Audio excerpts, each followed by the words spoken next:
We begin now with breaking news. Leaders in the Queen City now getting ready for the arrival of Border Patrol. So agents now as early as this weekend, and officials held a public briefing this morning ahead of the deployment. So Queen City News anchor Savannah Rodusell and also reporter Andy Weber have now details on the federal intervention. So we begin now with Savannah with a look at what the immigrant community can expect.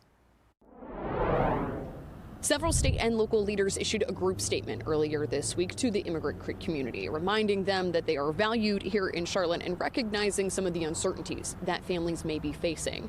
Charlotte-Mecklenburg school leaders did something similar, sending out a statement to all families, part of what they're doing reiterating some of their policies. And that includes, quote, immigration officials may not gain access to any staff or students, private areas in our schools, or documents without a properly executed warrant or subpoena.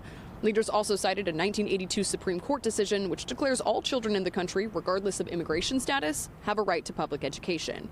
And nearby officials in Davidson are responding to reports of additional patrols. The police chief there sending a message saying that his department does, quote, not conduct immigration investigations or initiate inquiries into citizenship or immigration status as part of their daily policing duties. North Carolina Governor Josh Stein says he does not want to see federal agents take actions against peaceful protesters in the way they did in Chicago over the past several weeks.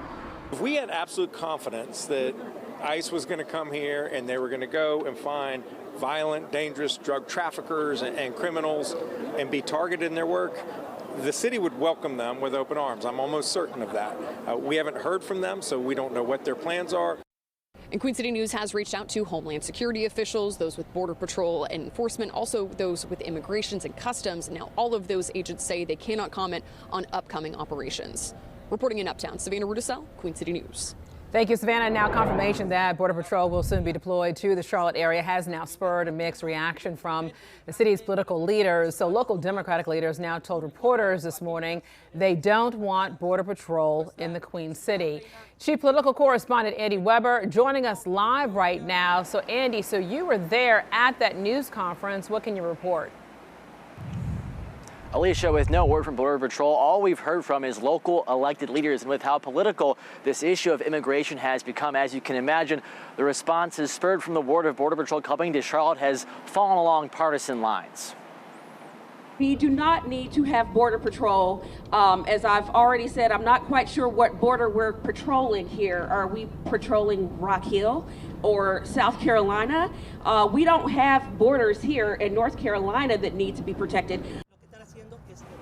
That's the message from Charlotte area State Rep Aisha Dew and about a dozen other Democrats who serve at the state, county, and city level. They argue the deployment amounts to a coordinated effort to terrorize immigrant populations.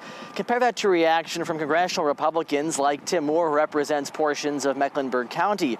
Earlier this week, before it was certain Border Patrol agents were on their way, Moore told me he is proud of the work those agents have done to remove dangerous people from communities around the country.